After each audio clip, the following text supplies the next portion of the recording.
دانتوں کو کیڑا لگنے سے محفوظ رکھنے کے لیے جب بھی کوئی چیز کھائیں تو اس کے بعد تھوڑی سی روٹی کھا لیں۔ دودھ فوراً نہ ابلے۔ اگر آپ چاہیں کہ دودھ فوراً نہ ابلے تو اس کا طریقہ یہ ہے کہ دودھ کو ابالتے وقت برتن میں 1 چمچ رکھ دیں۔ دوسرا طریقہ یہ ہے کہ دودھ والی ہنڈیا کے اوپر والے حصے پر مکھن یا دودھ لگا دیا کریں۔ دودھ میں ابالا نہیں آئے گا۔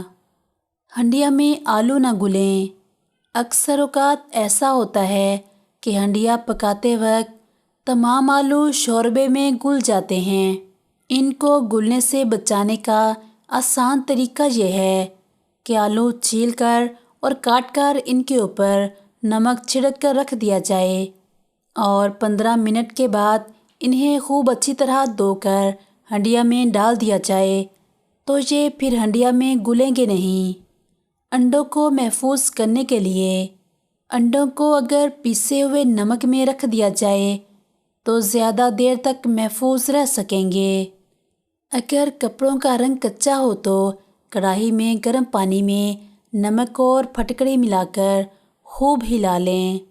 کپڑے کو اس پانی میں خوب کسی ڈنڈے سے الٹیں پلٹیں۔ رنگ پکا ہو جائے گا، آئندہ دھونے سے نہیں اترے گا۔ پلکیں لمبی کرنے کے لیے فلالین کے کپڑے کو نیم گرم دودھ میں بھگو کر آنکھوں پر اس وقت تک رکھیں جب تک گرمائش ختم نہ ہو۔ کچھ عرصہ تک یہ عمل کرنے سے پلکیں بڑی ہو جائیں گی۔ پیاز کو اگر فرائی کرنے سے پہلے دودھ میں بھگو لیا جائے تو پیاز خستہ فرائی ہوتا ہے۔ کسی کپڑے پر داغ لگ جائے تو اس حصے پر لیموں اور نمک لگا کر ملیں، پھر صابن سے دھو لیں۔ داغ صاف ہو جائے گا۔